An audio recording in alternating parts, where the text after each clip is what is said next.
व्यवहार भानु स्वाध्यायः। प्रश्नः, सत्य और असत्य का निश्चय किस प्रकार से होता है?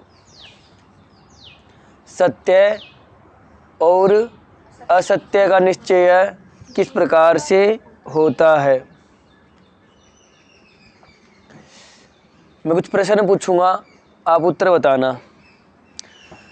मनुष्य का जो जीवन वो किस लिए मिला है? श्रेष्ठ कर्म करने के लिए। श्रेष्ठ कर्म किस प्रकार करेंगे? जब हमें सारे संसार का सत्य ज्ञान होगा, भ्रांति रहित सत्य ज्ञान होगा सारे संसार के बारे में, जब हम ठीक ठीक जानेंगे कि ये पदार्थ ऐसा है, इससे ऐसा काम लेना चाहिए, ऐसा ये संसार का हित करेगा, इस प्रकार से अहित करेगा, सारा संसार के बारे में सत्य सत्य पता चल जाएगा, तो हम श्रेष्ठ कर्म कर पाएंगे। श्रेष्ठ कर्म कब कर पाएंगे? जब सत्य सत्य का ठीक ठीक पता होगा। अब बात ये है, आज प्रश्न क्या आया है कि सत्य सत्य का निश्चय किस प्रकार करे? कैसे कहेगी ये सत्य ही है और कैसे कहेगी ये असत्य ही है? क्योंकि क्या कहा? क्योंकि जिसको एक सत्य कहता है दूसरा उसी को मिथ्या बतलाता है। किसी ने एक बात कही ये तो सत्य है और दूसरा कह ना ये तो असत्य है, ये तो झूठ है। एक ही बात को एक सत्य कह रहा है, दूसरा उसी बात को झूठ कह रहा है, तो उसका निर्णय करने में क्या क्या निश्चित साधन है? निश्चित साधन क्या कि हाँ यही साधन है। इन साधनों के द्वारा ये पता चल जाएगा कि ये सत्य है और ये असत्य है। ये प्रश्न आया है। प्रश्न समझ में आया? एक व्यक्ति दो जनों से दूध लेता है और एक पर उसको संदेह है कि वो पानी मिलाता है, एक और एक का उसको लगता है कि ठीक दूध देता है, लेकिन पता कैसे चले? तो एक वो मशीन आती है, उस मशीन के द्वारा उसको ये पता चल जाता है कि इसमें पानी कितना और इसमें पानी कितना, दूध की मात्रा कितनी है। इस प्रकार से ऐसे ही वो मान लो दो दुकानों से सामान खरीद के लाता है, उसको लगता है कि एक ने मुझे एक ही सामान एक ही वजन का लेकर के आया और उसको लगता है कि इसका वजन कम है, उसने मुझे कम तोल करके दिया या कम वजन करके आया है मेरे पास। तो वो क्या करेगा? उसको तोल करके देखेगा दोनों को, तो उससे उसे पता चल जाएगा कि किसका वजन कम है, किसका वजन ज़्यादा है। तो जो तराजू है उसने बता दिया कि सत्य क्या और असत्य क्या। और ऐसे ही जैसे वो दूध मापक यंत्र, उसने बता दिया दूध के बारे में कि कितना इसमें दूध है, कितना पानी है, तो उनके द्वारा ये सत्य बात पता चल गई वजन के बारे में, दूध में पानी की मिलावट के बारे में। ऐसे ही संसार के जो पूरा ज्ञान है, संसार में कुछ भी जानना हो, हमें ये पता चल जाए कि ये सत्य है और ये असत्य है, और हम तो कहते सत्य है और कोई कहता ये असत्य है। तो उसका निश्चय कैसे करें? उसका साधन क्या है? जैसे तराजू साधन वजन करने का, तो जब कोई कहे एक बात को कह रहा सत्य है और दूसरा उसको कह रहा असत्य है, तो साधन क्या जिससे पता चल जाए कि ये सत्य है ये असत्य है? ऐसा क्या साधन है? तो क्या है? तो आए हैं कि 5 साधन है। क्या लिखा? 5 हैं। क्या क्या निश्चित साधन है? तो उत्तर क्या लिखा? उत्तर लिख रहे स्वामी जी 5 हैं, 5 साधन हैं। उनमें प्रथम ईश्वर, उसके गुण, कर्म, स्वभाव और वेद विद्या। पहला क्या है? ईश्वर के गुण, कर्म, स्वभाव और वेद विद्या। ईश्वर और वेद विद्या, और ईश्वर का जब हम लेंगे तो ईश्वर के गुण, कर्म, स्वभाव और वेद विद्या, ये पहला प्रमाण है। इस पे आगे स्वामी जी चर्चा करेंगे। तो दूसरा क्या है? सृष्टि क्रम। तीसरा प्रत्यक्ष आदि 8 प्रमाण। चौथा आप्तों का आचार, उपदेश, ग्रंथ और सिद्धांत। और पांचवा अपने आत्मा की साक्षी, अनुकूलता, जिज्ञासुता, पवित्रता और विज्ञान। अब इन पांचों की स्वामी जी व्याख्या कर रहे हैं। तो पहले ईश्वर आदि से परीक्षा करना उसको कहते हैं। ये ईश्वर आदि से परीक्षा करना समझ में आया। जैसे हमने वजन पे संदेह हुआ तो हमने तराजू से परीक्षा की कि कितना वजन है। साधन क्या था उसका परीक्षा करने का कि वजन कम या ज़्यादा? तराजू, तुला या तराजू उसका साधन था जिससे हमें पता चल गया वजन कितना, कि कितनी सत्य बात है। अब किससे? ईश्वर आदि से परीक्षा करना। वो तो तराजू से परीक्षा कर रहे थे, अब किसकी? ईश्वर आदि से। और ईश्वर आदि का क्या अर्थ है? ईश्वर के गुण, कर्म, स्वभाव और वेद विद्या। इससे तुलना करना, इससे तोलना, इससे जानना कि क्या सत्य है और क्या असत्य है। तो ईश्वर आदि से परीक्षा करना उसको कहते हैं कि जो ईश्वर के न्याय आदि गुण, पक्षपात रहित सृष्टि बनाने का कर्म और सत्य, न्याय, दयालुता, परोपकारिता आदि स्वभाव देखते हैं। जो ईश्वर के न्याय आदि गुण हैं, ईश्वर के क्या है? न्याय आदि गुण है। तो वैसा ही हमें आचरण करना। हाँ, ईश्वर जैसा हम वैसा न्याय रखे आचरण में। कोई ये तो ठीक गलत बात है, न्याय क्यों करे? न्याय करे ही नहीं। किसी को खूब लूटो तो कहते हैं ना लूटे काम चलता नहीं आज, तो इसका अर्थ ये वो सत्य कह रहे हैं। तो कहेंगे ना, ये वेद के विरुद्ध बात है। चोरी करना, लूटना, झूठ बोलना, कहते झूठ बिना झूठ बोले काम चलता नहीं, तो ये सब क्या है? वेद विरुद्ध बात है। ईश्वर सत्य है, ईश्वर के गुणक्रम स्वभाव सत्य है, कहीं असत्य नहीं है, तो सत्य ही बोलना चाहिए, सत्य नहीं बोलना चाहिए। तो जो ईश्वर के न्याय आदि गुण हैं, ईश्वर न्यायकारी है, तो ऐसे जो भी गुण है उसके अनुरूप हमें अपने आप जीवन करना, ऐसा ही करना चाहिए, ये सत्य है। उसके विरुद्ध करना असत्य है। पक्षपात रहित सृष्टि बनाने का कर्म, पक्षपात रहित सृष्टि बनाने का कर्म। सृष्टि किस लिए बनाई? पक्षपात रहित, सबके लिए। और आज क्या करते हैं? पक्ष लेते हैं। जैसे कोई नौकरी लगवाएगा, अपने यार प्यारों को लगवाएगा, सगे संबंधियों को लगवाएगा, ऐसे करते हैं। अपने सगे संबंधियों लगवाते हैं, अपने उस पद का दुरुपयोग करते हैं। तो पक्ष ले रहे किसी का, कोई योग्य है तो वही उस पद पे बैठे, एक उसको पद पे बैठाना अपना पक्ष लेने के लिए कि तो मेरा संबंधी है, तो पक्ष ले लिया। ईश्वर तो पक्ष लेता नहीं, ईश्वर ने संसार सबके लिए बनाया। तो ऐसे ही उनका वैसा करना, कई बार कहते वो ठीक कर रहे हैं और वो नहीं करते ऐसा, तो उनको उनके सगे संबंधी कहते ये तुम कैसे हमारे वो जो भी संबंध है उस संबंध को कहते तुम ऐसे हमारे क्या लगते हो, जब वो इतना काम नहीं कर सकते, तो उसको गलत ठहराते हैं, उसको गलत ठहराते हैं, जबकि वो ठीक है।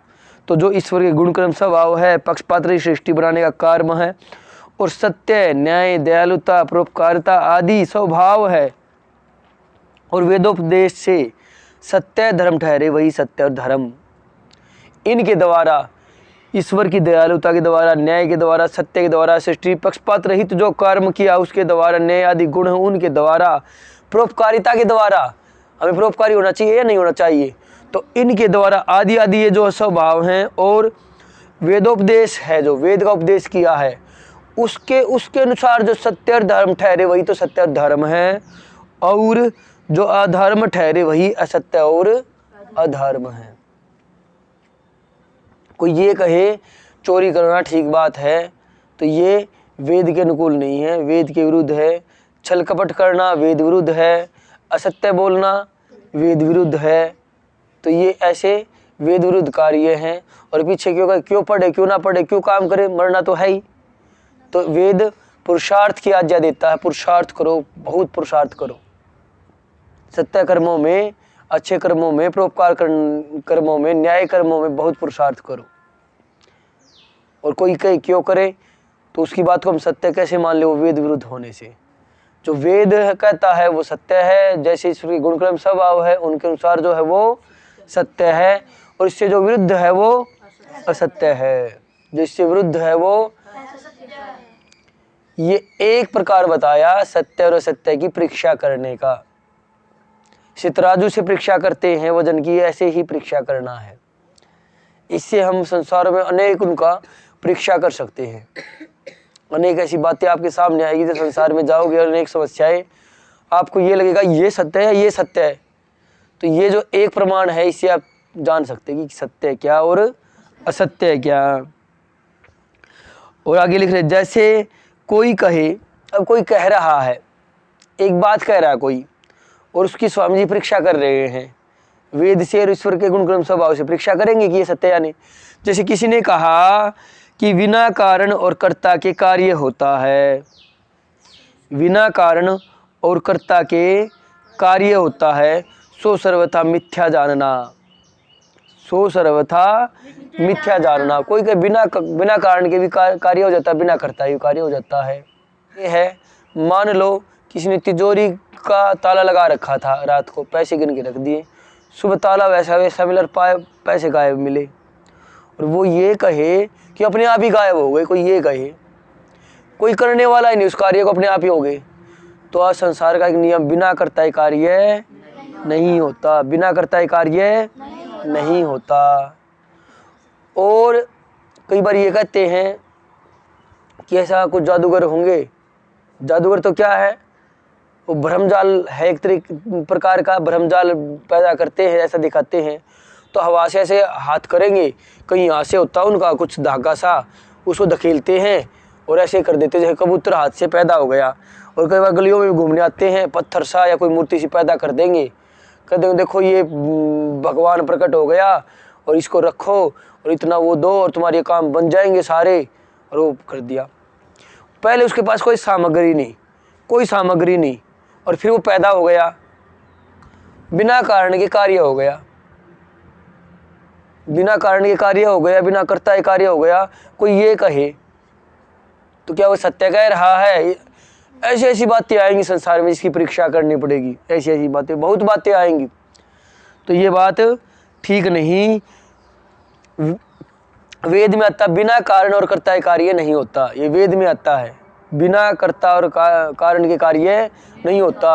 और कोई कहे बिना कर्ता और कारण के ऐसे कार्य हो गया, तो ये वेद विरुद्ध होने से क्या है, असत्य बात है, ये ठीक नहीं कह रहा वो। उसने कोई ना कोई, या जैसे तिजोरी का उदाहरण है, तो किसी ने वैसी चाबी बना लिया, कुछ ऐसी तरकीब की है, कुछ ना कुछ ऐसा किया है कि वो खोल लिया और उसको ऐसे ही बंद कर दिया, पता ना चले, और पैसे निकाल लिए। वो बिना खुले तिजोरी से पैसे निकले नहीं हैं, और वो कबूतर हवा में पैदा हुआ नहीं, उसके पैसे पहले पास में ही था, उसने ऐसा दिखा दिया कि दूसरे को दिखने नहीं दिया, और वो आ गया। या मूर्ति थी या कुछ भी था, पत्थर, वो गलियों में घूमने वाले, उसने कुछ ऐसी प्रकार से उसको धोखे में डाल करके कहीं से अपने हाथ में रख लिया और उसको दिखा दिया, और ऐसा भ्रम डाल दिया, ऐसा भ्रम पैदा कर दिया उसको उसके सामने कि वो उसके हाथ से ही प्रकट हो गया, उसके हाथ में ही आ गया, एकदम था नहीं, खाली था तो एकदम आ गया। तो ये सब असत्य बात है, बिना कर्ता और कारण के कार्य नहीं होते हैं, ये वेद विरुद्ध बात है, इसलिए ये असत्य बात है, इसकी परीक्षा करनी पड़ेगी उसने कैसे कर दिया। यदि ऐसा होता जो दूसरों को दुख दूर कर रहे ऐसे वो पैदा करके, तो अपने क्यों नहीं कर लेते, क्यों दर दर धक्के खा रहे हैं, क्यों उनसे उसके बदले में कुछ मांगते हैं, उनको मांगना पड़ रहा है। यदि वो इनकी सिद्धियां होती, ईश्वर को वो ऐसा हाथ में पैदा कर लेते, या ईश्वर उनके हाथ में कुछ पैदा कर देता, तो धन भी पैदा कर लेते, वो क्यों दर दर भटक रहे गलियों में, क्यों ऐसा कर रहे हैं। इससे पता चलता है वो केवल लूटने के लिए ऐसा कर रहे हैं, ये सब झूठी बातें हैं। इनकी बुद्धिमान को परीक्षा कर लेनी चाहिए कि सत्य क्या और असत्य क्या, वो असत्य कह रहे हैं, ठीक है ये बात। तो जैसे कोई कहे कि बिना कारण और कर्ता के कार्य होता है, सो सर्वथा मिथ्या जानना, वो क्या जानो, मिथ्या जानो, झूठ जानो कि वो झूठ बोल रहा है। इससे यह सिद्ध होता है कि सृष्टि की रचना करने हारा पदार्थ वही ईश्वर और उसके गुणक्रम स्वभाव वेद और सृष्टि क्रम से ही निश्चित जाने जाते हैं। इससे क्या निश्चित होता है कि सृष्टि की रचना करने हारा पदार्थ है, जिसने सृष्टि की रचना की है वही ईश्वर है। सृष्टि की रचना अपने आप नहीं हुई है कि बिना किसी भी कार्य का, कोई तो करने वाला करता ही तो होता है। सृष्टि किसने बना दी, कोई कहीं अपने आप बन गई तो क्या जानो, वो असत्य बोल रहा, अपने आप तो बिना कर्ता कार्य होता नहीं। तो ये सृष्टि बनी है तो किसने बनाई, ईश्वर ने बनाई। सृष्टि करने वाला पदार्थ क्या है? ईश्वर है। और उसके गुणक्रम स्वभाव और वेद और सृष्टि क्रम से ही निश्चित जाने जाते हैं। और ये कैसे जाना जाता है? उसने बनाए, उसके वेद से जाना जाता है, उसके गुणक्रम स्वभाव से ऐसा जाना जाता है। उसके गुणक्रम स्वभाव से ये बात सिद्ध हो जाती है, सत्य बात ठहरती है। और वेद से भी ये बात सत्य ठहरती है। कौन सी बात? कोई कहे कि बिना कारण और बिना कर्ता कार्य होता नहीं, तो ये कहे सारा संसार अपने आप ही बन गया, तो आपको ये असत्य बात है। ये सृष्टि किसने बनाई? ईश्वर ने बनाई। और ये बात कैसे पता चलती है? ईश्वर के गुणक्रम स्वभाव से और वेद से ये निश्चित हो जाता है ये ज्ञान। तो ये पहला प्रमाण है, ये पहला प्रमाण है कि ये संसार किसने बनाया? ईश्वर ने बनाया। ईश्वर के गुणक्रम स्वभाव से और वेद से क्या है? हम जानते सत्य क्या और असत्य क्या। ये क्या है? पहला प्रमाण। जो वेद में लिखा है वही सत्य है, वही धर्म है, और जो वेद के विरुद्ध है वह असत्य है और अधर्म है। ये पहला प्रमाण। दूसरा क्या है? सृष्टि कर्म। सृष्टि कर्म उसको कहते हैं कि जो सृष्टि क्रम अर्थात सृष्टि के गुण कर्म और स्वभाव से विरुद्ध हो वह मिथ्या, अनुकूल हो वह सत्य कहता है। अभी दूसरा प्रमाण आ गया। दूसरा प्रमाण क्या है? सृष्टि क्रम। सृष्टि क्रम। सृष्टि क्रम क्या है? एक सृष्टि का क्रम है। एक अच्छा, कुछ ऐसी झूठी कहानियाँ बना रखी है कि सृष्टि में ऐसा हुआ, ऐसा हुआ, वैसा हुआ। बहुत सी झूठी कहानियाँ आज बहुत सच्ची मान रहे हैं। अलग अलग देशों में अपनी अपनी अलग अलग कहानियाँ हैं। वो कहानियाँ भी सृष्टि जो कर्म है उनसे विरुद्ध हैं। दूसरा सृष्टि क्रम उसको कहते हैं कि जो सृष्टि क्रम, जो सृष्टि का क्रम है उसका और आगे व्याख्या कर रहे हैं। अर्थात सृष्टि क्रम अर्थात सृष्टि के गुण कर्म स्वभाव, ये जो हैं, जो इनसे विरुद्ध है वो मिथ्या, और जो अनुकूल हो वह सत्य कहता है। जो सृष्टि कर्म के अनुकूल हो, कोई ये कहे गधे के सींग उग गए, तो सृष्टि में तो कभी ऐसा हुआ नहीं, तो सृष्टि क्रम के ये विरुद्ध है। कोई ये कहे कि बंदर से मनुष्य बन गए, सृष्टि क्रम में हमने तो कभी ऐसा देखा नहीं। अब जो अभी जितने इतिहास लिखा हुआ, पिछले 1000 सालों का इतिहास लिखते आ रहे हैं, ये याद रखते बहुत से 1000-2000 साल हमारे पास लिखा हुआ है। और आज का भी जैसे दर्ज होता जा रहा आगे तक, ये 1000-2000 में किसी ने तो थोड़ा सा भी किसी बंदर में ऐसा परिवर्तन देखा हो कि वो मनुष्य बनने जा रहा हो, जो हजारों लाखों साल पहले बढ़ने लग गया और अब थोड़ा बनता ऐसा हो गया और आगे बन जाए। तो ये सब सृष्टि क्रम से विरुद्ध बातें हैं, ऐसा होता नहीं है। तो ये क्या है? झूठ बात है। जो सृष्टि का स्वभाव है, और मनुष्य को देखिए, हम सृष्टि जो रचना है उसके हम भी हिस्से हैं। सृष्टि बनी तो सृष्टि क्या बनी? इसमें पशु बने, पक्षी बने, मनुष्य बने, ये सारे पेड़ पौधे बने, पर्वत बने, समुद्र बने, सारे सूर्य बना, चंद्रमा बने। ये सब क्या है? सृष्टि है। यही तो सृष्टि है। जो पदार्थ, जो संसार पूरे ब्रह्मांड में जो रचना पूरे ब्रह्मांड की, यही क्या है? ये सृष्टि है। ये जो रचना है ब्रह्मांड की। अब इसका गुणक्रम स्वभाव देखो, ये जो पृथ्वी है इसका स्वभाव देखो।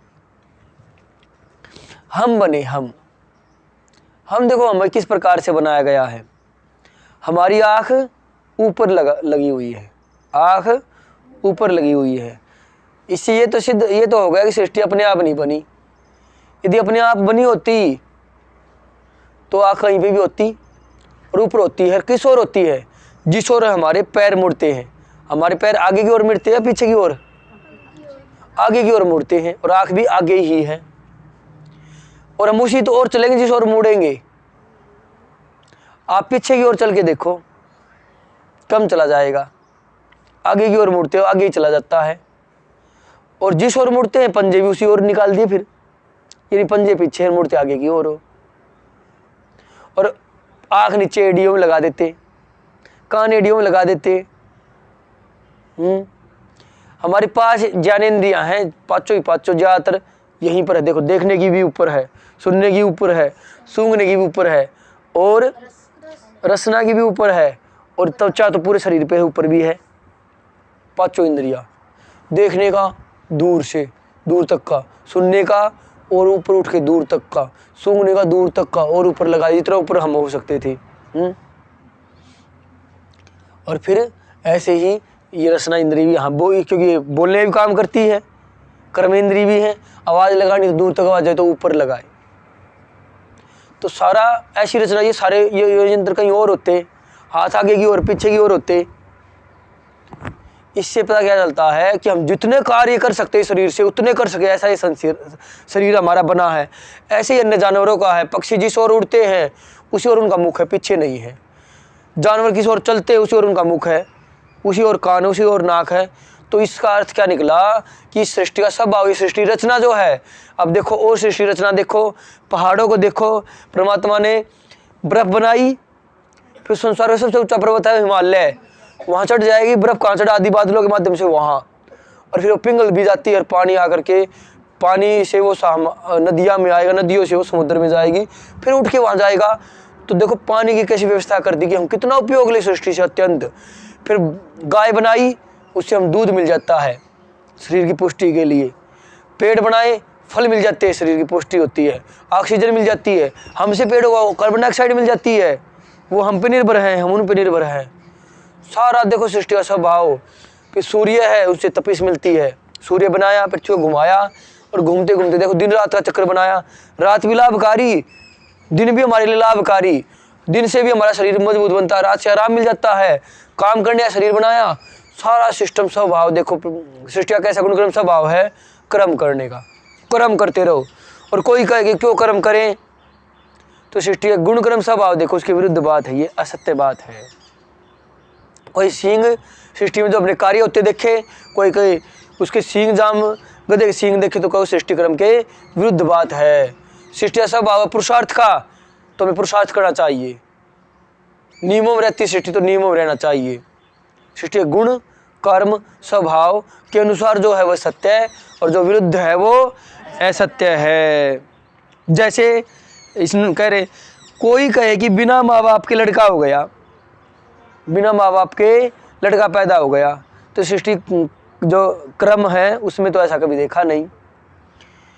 और कान से देखना, कान से किसी ने देखा, सृष्टि में कभी देखा किसी ने कान से देखा हो।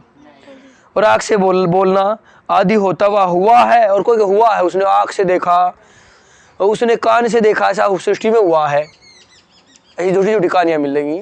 तो ये सृष्टि के गुण क्रम स्वभाव के विरुद्ध बात है। कोई ये कहते हैं कि उसने अपना आकार इतना बड़ा कर लिया कि चांद तक पहुंच गया, धरती पे खड़ा है, इतना आकार पैदा कर लिया, इतना आकार अपना बड़ा कर लिया कि चांद तक, सारी धरती 2.5 कदम में माप दी, ऐसा कहते हैं। तो पदार्थ है, पदार्थ, जिस पदार्थ की कोई वस्तु बनी हुई है, तो उस पदार्थ, मान लो आपको एक मटका बनाना है, एक मटका बनाना है, कुछ मिट्टी की आवश्यकता है, उस मटके से थोड़ा बड़ा मटका बनाना है, तो उतनी मिट्टी में काम चलेगा, ज़्यादा मिट्टी या उतनी मिट्टी से, और बहुत बड़ा मटका बनाना हो तो और ज़्यादा मिट्टी। एक छोटी गाड़ी बनानी हो, इतनी खिलौने जैसी, थोड़ा लोहा लगेगा, इतनी बड़ी गाड़ी है ज़्यादा लोहा लगेगा, और बड़ी गाड़ी है ज़्यादा लोहा लगेगा, और हवाई जहाज है और उसका जो भी एल्यूमिनियम जो पदार्थ हो जो और ज़्यादा लगेगा, जितना ज़्यादा। अब कोई वो था तो इतना ही शरीर, शरीर में भी तो सामग्री है किसमें जो है अणुपरमाणु। अब क्या उस लोहे को, एक छोटी सी गाड़ी के लोहे को, वो लोहे को पूरा, मान लो छोटी इतनी सी गाड़ी एल्यूमिनियम की है, और कोई मैं इसको बढ़ा करके ना हवाई जहाज बना दूंगा पूरा बड़ा। हमारा इतना सा शरीर है, इसको बढ़ा करके इतना बड़ा बना दिया कि जाके चांद से टकराए।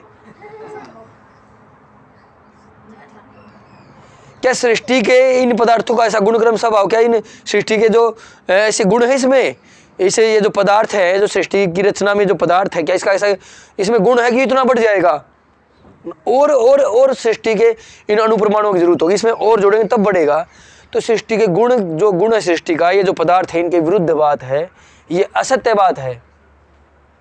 और कोई कहे ऐसे हुआ हो, तो सृष्टि के गुण क्रम स्वभाव, कर्म सृष्टि का कर्म क्या, उसमें क्या क्या कार्य होते हैं। कोई कहीं बिना पुत्र के बच्चा पैदा हो गया, ऐसा कार्य सृष्टि में हुआ नहीं है। सृष्टि के कार्य के विरुद्ध है। और गुण क्या, इस प्रकृति का गुण देखो इतना नहीं बढ़ाया जा सकता जितना कह रहे कि चांद से टकराए, गुण के विरुद्ध है। स्वभाव क्या, कोई आलसी रहेगा, क्या जरूरत है। तो सृष्टि में देखेंगे सारा ये शरीर, इतने अंग, इतने जोड़ लगा दिया, आप कितने प्रकार के आसन कर सकते हो, कितना बुद्धि का प्रयोग कर सकते हो। मनुष्य शरीर से पता चलता है सृष्टि में जो मनुष्य की रचना वो विशेष रचना है। तो ऐसा इसके जो अनुकूल है वो सत्य है और जो इसके विरुद्ध है वो असत्य है। ऐसी ऐसी बातें सृष्टि क्रम के विरुद्ध होने से मिथ्या। माता पिता से संतान कोई कहे, माता पिता से संतान ये सत्य बात है। कान से सुनना सत्य बात है। आँख से देखना आदि सृष्टि क्रम के अनुकूल होने से सत्य ही है। तो आज दो प्रमाण हो गए हैं, सत्य सत्य जानने के दो प्रमाण हो गए। कुल कितने हैं? 5। 2 हो गए हैं। पहला क्या है? ईश्वर के गुण क्रम स्वभाव और वेद के अनुसार, वेदोपदेश, वेद के अनुसार, वेद विद्या के अनुसार। और दूसरा क्या है? सृष्टि क्रम के गुण कर्म स्वभाव के अनुसार। इसके अनुसार जो ठहरे वो सत्य है और जो इसके अनुकूल ना हो वो असत्य है। संसार में श्रेष्ठ काम करने हैं, श्रेष्ठ कार्य करने हैं, लेकिन बिना सत्य असत्य के ठीक ठीक जानने से हम श्रेष्ठ कार्य कर नहीं सकते। और सत्य सत्य जानने के लिए कोई तो तराजू होनी चाहिए जो ये बता दे इसमें तोल करके कि हाँ, जैसे एक दो वो तोलते हैं वजन करने के लिए, ये हमने आटा या दाल ही खरीदी तो कई 5 किलो है तो तराजू से तोल लेंगे कि हाँ ये 5 किलो है। कोई कह दे डाल करके ले ये 5 किलो है, ऐसे कैसे 5 किलो है? तोल करके देखेंगे तब बताएंगे कितनी है। सत्य तो तब पता चलेगा 5 किलो, इतनी 5 किलो है। हाँ, तो ये जानने के लिए तराजू का सहारा लिया। तो ऐसी जो संसार के संबंधित ऐसी छोटी छोटी बहुत बातें हैं। आज लोगों को इतने झूठे गुरु बन करके बहका रहे हैं, इतने गुरु बहका रहे हैं और उनको पता नहीं सत्य क्या असत्य क्या। यदि सत्य सत्य का निश्चय करना, निर्णय क्या कि यही सत्य है, यही असत्य है, तो ये 5 प्रमाण हैं। वो जैसे तराजू में तोल दिया दाल को, इन 5 प्रमाणों में तोल दो।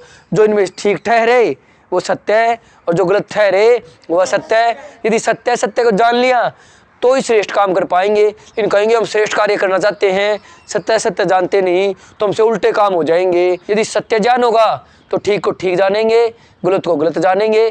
जो श्रेष्ठ कार्य उनको श्रेष्ठ कार्य जानेंगे और जो निंदित कार्य है, नीच कार्य, उनको नीच कार्य जानेंगे। श्रेष्ठ कार्य को करने का पुरुषार्थ करेंगे, श्रेष्ठ कार्य कर जाएंगे। निंदित कार्य है, नीच कार्यों से बचेंगे और उनसे बच जाएंगे तो मनुष्य जीवन सफल हो जाएगा। और एक विशेष इस जीवन में जो धर्म अर्थ काम मोक्ष की जो सिद्धि है वो पूरी हो जाएगी। तो ऐसा करना चाहिए, सत्य सत्य का निश्चय करना चाहिए, इन प्रमाणों से तोलना चाहिए।